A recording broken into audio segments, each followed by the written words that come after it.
Hey, good afternoon to all of my USA brethren. How was your 4th of July weekend?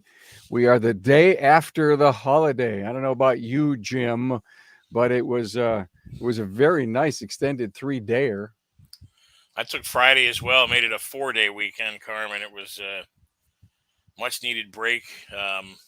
We worked just as hard on that 4-day weekend. It seems as if we're working at the shop. Okay. I love it. So you got a 4-day work week last week. You got a 4-day work week this week. Maybe you'll come up with some clever idea just to do that all the time. Well, I'm working on it. I'm definitely working on it. They had a great day while I was off on Friday. So there's hope. There's hope on the horizon, I'm hoping. So we'll Yeah, see. well, that's great. They did the job and you weren't there, and Yeah, that's the test of great leadership and good culture, right? I hope so.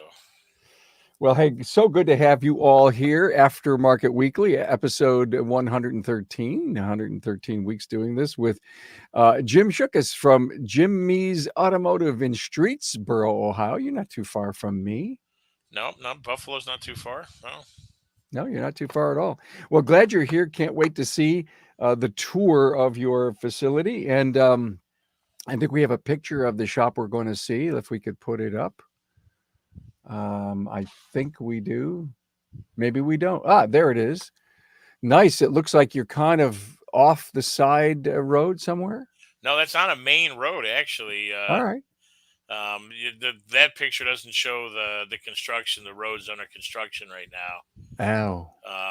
They're putting in a city sewer, sidewalk, turning lane, the whole 9 yards. So pretty Well, big project. I will tell you something. We've heard some incredible stories of how those road closings really can hurt a business. You guys okay? Carmen, we're literally setting records month after month after month. So it's, knock on wood, it has not hurt the sales whatsoever.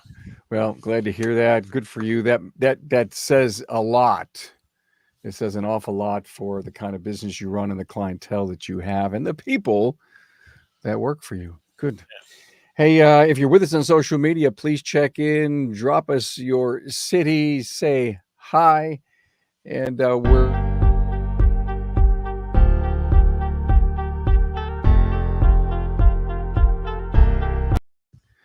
so sorry we put that countdown in place and we shouldn't have. Coming to you, we're coming to you live from all kinds of great sites, and we're coming to you live from the Dorman OE Fix studios. Always good to have you by. Dorman is a hell of a great sponsor, and let's get a high five notification here for our great partner. Dorman Products has become an incredible engine for innovation. They are constantly bringing new replacement parts to the automotive industry, and they routinely release tens of thousands of parts across all different categories. Now, why do they do all of this? To enable technicians the freedom to fix their customers' cars and trucks. To do this, Dorman has dedicated teams focused on different aspects of the vehicle to ensure that they are meeting the needs of the aftermarket. Although a lot of their parts are reverse engineering of original equipment, they also redesign and redefine solutions such as their loaded knuckles or programmable electronic power steering rack. Dorman has invested in these OE Fix innovations to help you save time, your customer money, and prevent vehicles from coming back to your shop. In certain cases, Dorman will manufacture aftermarket replacements so you aren't forced to go back to the OE. Hey, want to know more about Dorman? Visit dormanproducts.com/tour. Again, thank you so much to Dorman. Hey, we are having just a little bit of technical difficulties to the whole entire world. I just want to let you know, and just bear with us. So, Jim, you were with us with an episode with Corey Evaldi, and when we were talking about recovering from a wrong service advisor hire. That was an excellent episode. Thank you so much for being on to do that. I was happy to do it. Yeah, thank you. Episode Town Hall Academy episode 256, and this coming Friday, how to make price irrelevant. Robert Choice here, Bill Nalu, Jim Hayes are going to be with us this Friday, 2 p.m. Eastern time. Well, let's jump into some discussion on what's been going on at your end of the world, Jim. I know that you've had some growing pains. So we've had unprecedented growth over the past couple of years, especially in the last year, even with the COVID restrictions that were in place, even with the road construction that's been going on for about a year now. And we've struggled to keep up, frankly. I was shorted a qualified technician, so I had three technicians, but essentially was probably running with one and a half technicians. Really, it took a while to find a guy, and I got lucky and found a guy with a street sign of all things that we use to try to get somebody in here. And he immediately started billing some hours a number of months ago, and that affected a lot of things. It affected our effective labor rate, billable hours, net profits, everything. But we've just we haven't been able to get the processes into place strong enough to help with the workflow. It's been chaotic at times with scheduling. Not used to making that many appointments. Not knowing where to draw the line on appointments because we don't like to say no to any work, right? But now we've really got to start paying attention to technician strengths when it comes to scheduling, going through the inspections on a quicker pace, getting the inspections over to the customers, getting the estimates done. And then with all the issues we're having these days with parts availability, I'm spending more time than ever looking up parts just to try to complete estimates. And the rest of my front office is kind of inexperienced. So I'm training another guy who wants to take the business over one day. And I pulled him out of the shop when I hired the other technician. So he's at the very beginning process. So he's as green as it can get.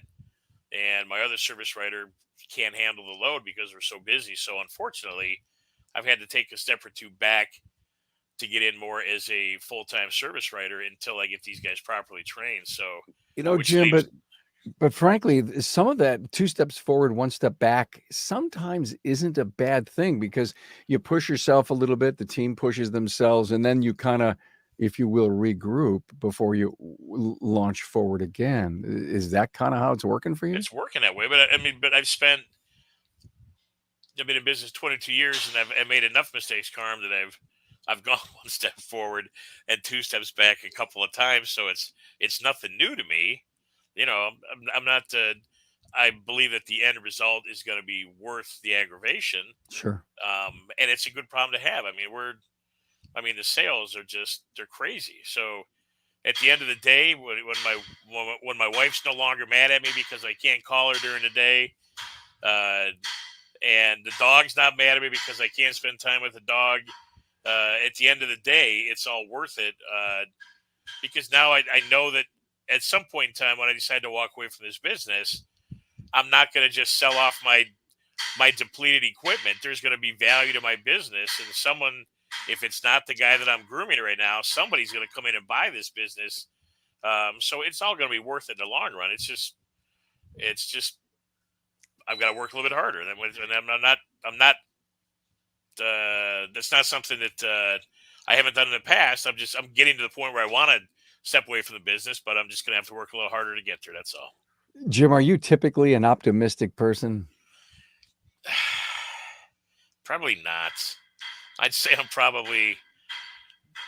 I don't. I think I'm on the outside. I come across as pessimistic, but on the inside, I know that I know that I can do whatever I need to do if I put my mind to it. But I come across as negative, probably. Well, the reason that I asked is that you were describing all these challenges that you're having, and you didn't do a "woe is me." Oh my God, I'm gonna.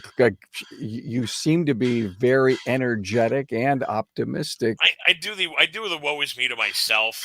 Ah, I might verbalize it and piss and moan sometimes, but I'm a guy that gets things done one way or the other, Carm. I seem to work best under pressure too. I'll wait to the last minute to make decisions, but I've never had a problem with making a decision when I need to. I probably could be a little better about it and a little quicker about it, but I tend to solve problems fairly quick. So pretty lucky in Isn't that respect. isn't it amazing? I'm like you, Jim, when it comes to the pressure. When the pressure's on, the performance almost seems to go to a new level you never realized It you had. definitely does that for me for sure. And the other thing about the working under pressure, you go over for me, and tell me if we're very similar. You go over and over and in your mind what you have to do, who's got to step to the plate, what the timeline is, even though the timeline may be a week away. Now you're 3 or 4 days away from a critical moment or a timeline. And because you've rehearsed it over and over in your head, it almost seems like it's soft butter when you get there. Yeah, but I should probably find a way to try to execute those plans a little quicker. But yeah, so yes, everything always comes together great, but I'd like it to be a little smoother. But I'm pretty similar in that respect, Carmen. Yeah, Well, good for you. And continued success. There's no doubt you're talking about success, or you're talking about all the great challenges that you have. You're booked way out. Business is great. So anyone who would say, I've got growing pains in your case are good. definitely good. Definitely good. So good. Hey, thank you for that quick little lesson for the entire world. No doubt there's thousands of people out there that are going to be able to relate to what you just said. Hey, we've been working really hard with some great new listens for all of you. A great collective think tank from three great guys: Gene Murrill, Jim Murphy, and Joe Marconi. Episode 7. What's that number? I can't even read it. So close.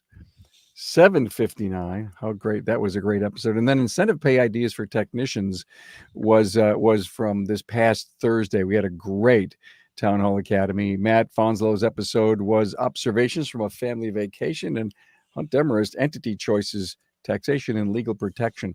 That was an outstanding. All of these were outstanding episodes, and we launched this weekend brand new podcast show from Kim and Brian Walker, auto repair marketing podcast. We're going to start promoting that pretty heavy soon, so keep an eye out for that. So I think we're about ready to go out and see the virtual shop tour. Jim, thank you so much for spending time with Tracy to get this thing launched. Let me bring this up and let's talk about it. So there's the road construction, as you can Oh, see. never good, never good. Yeah, but like I said, Carm, I can't even. I mean, that we're. I'm not going to complain. The numbers are just insane. So Yeah. no complaints. That's the front of the building there, obviously. So this building, it was never designed to be an auto repair shop. This is the front office. We're going to get the key drop there. It's a small front office, but we keep it super clean. Got a nice coffee station, a snack station there. Got the AutoNet TV up in the corner.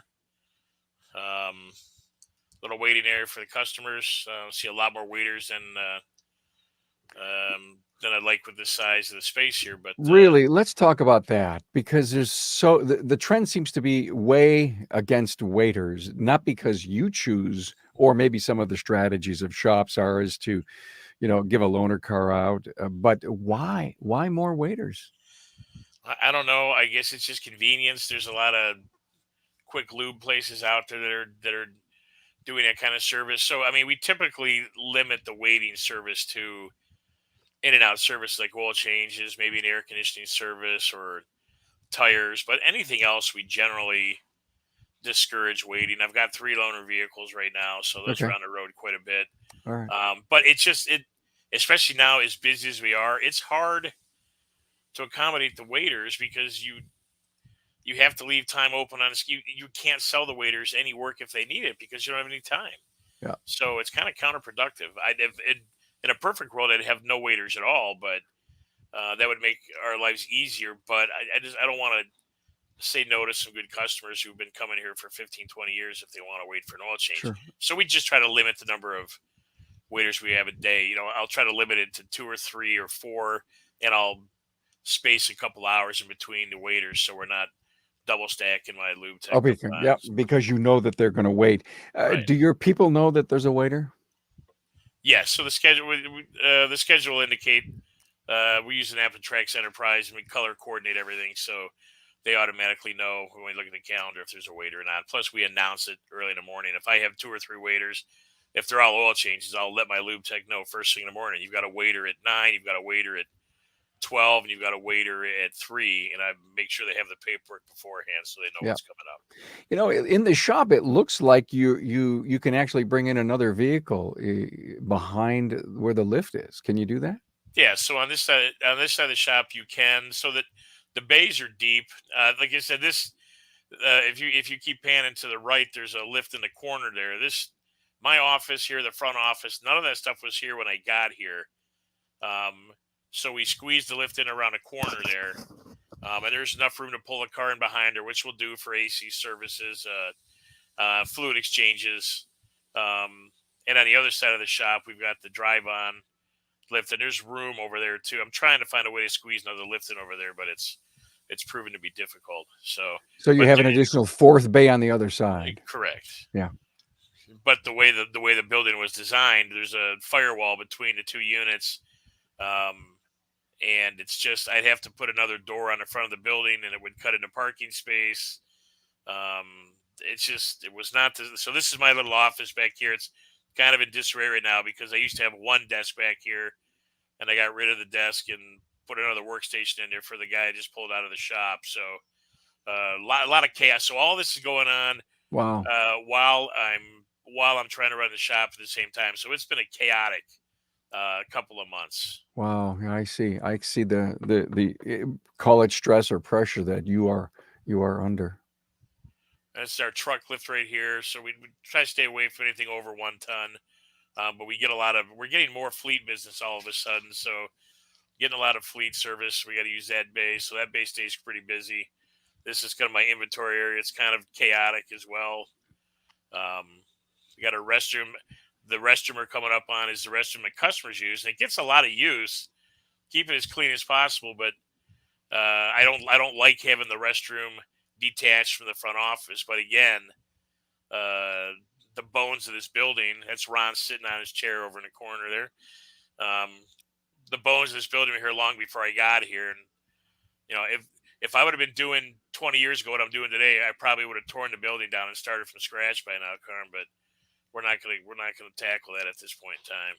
Do you own it, Jim? I own the building and the business. Yeah, it's all paid off, so that's why I'm reluctant to do anything crazy. Yeah. Just bought that 14,000 pound alignment rack there. Need to upgrade that.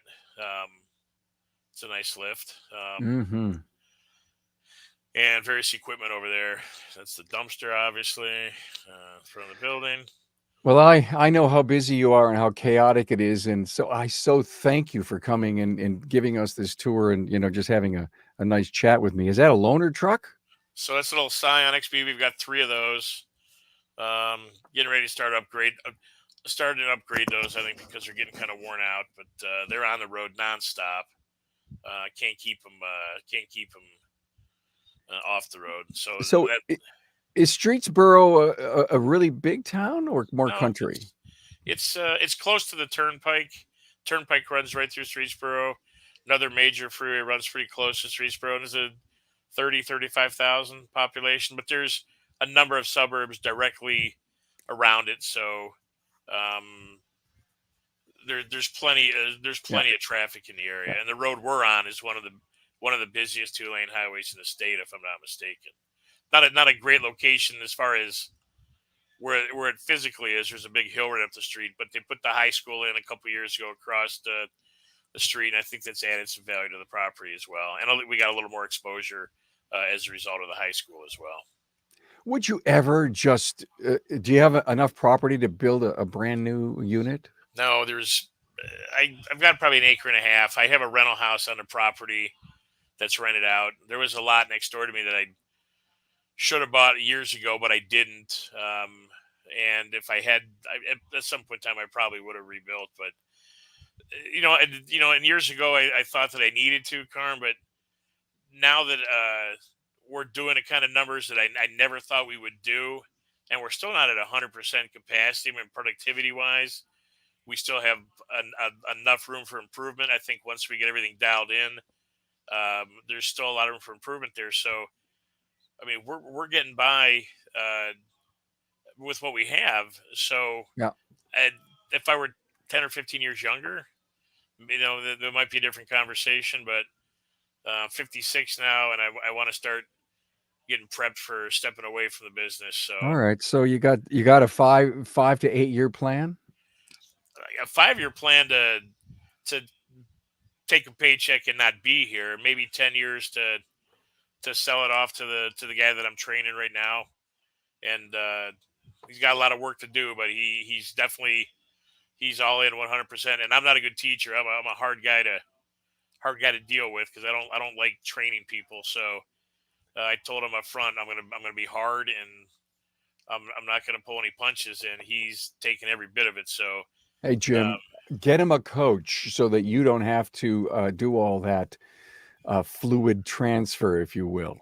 well, so we work with Dave Justice at a repair shop at Tomorrow, and they've actually got training modules now with their program, and we've been so Yeah. busy I can't even figure out how to log in and get them on the training modules. But so we're working on it. But yeah, I absolutely will have Dave involved when the time Yeah, comes. good. Well, great. He's a great guy. It's a great company.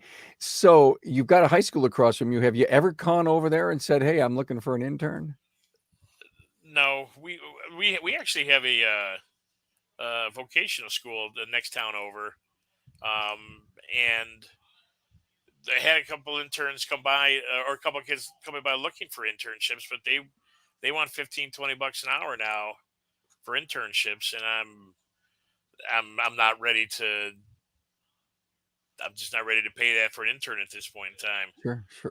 So, and frankly, Carm, I don't know if I don't have the patience to train them. I don't know if or to leave them in the shop.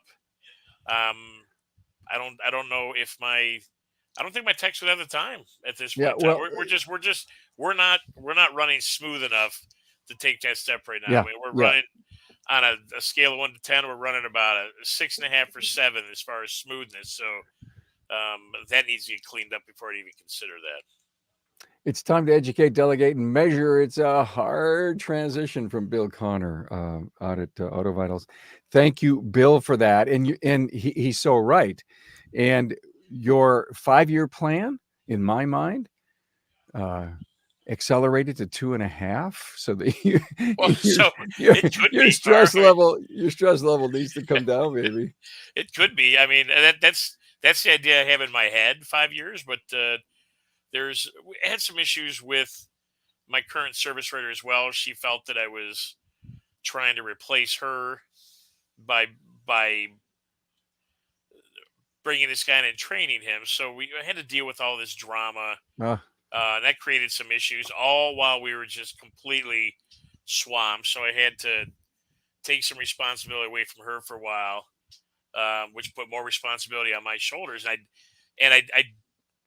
came close to letting her go, but I couldn't put myself in a position where I was training 2 brand new people at the same time. It was just, so there's just a lot of stuff going on that I prefer to not have to deal with right now. But So what do you do, Jim, to bust that stress? I mean, do you count to 10?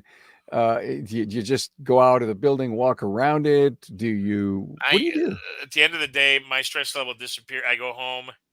I ask my wife just to leave me alone for 5 or 10 minutes. Grab a glass of ice water and just sit and just relax in the AC for a couple of minutes. And then I don't take my work home with me. So that's good. That's it. Smart. When I leave, it's done. And at work, it may be chaotic, but at the end of the day, it's the end of the day, and tomorrow's another day.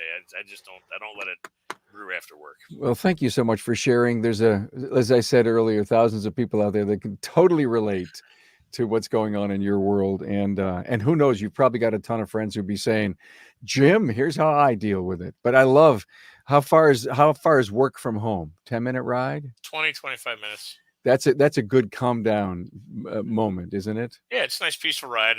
We moved out to what I'll call the country a year and a half ago, and I passed one gas station and one Dollar General store, and the rest is all farmland. So it's a nice ride. That's kind of where I live. Yep. Yeah, it's nice. If the small town has a Dollar General, it's a small town. Well, thank you so much. Catch this episode on our, of course, coming out Saturday as a podcast. and watch anything and everything on YouTube for us. Jim Shuckus, thank you so much from Jimmy's Automotive in Streetsboro, Ohio. It was a great tour, great small business, and there's no doubt, man, you're gonna be riding the crest like a surfer on the biggest wave here any day now. Well, we're close to doing our first $1 million a year in sales this year, so I'm hoping we're going to hit it. And it's been a rough ride, but it's been a fun ride as well. And I'm glad to be on the show with you, Kerm. Best to you, man. Thanks.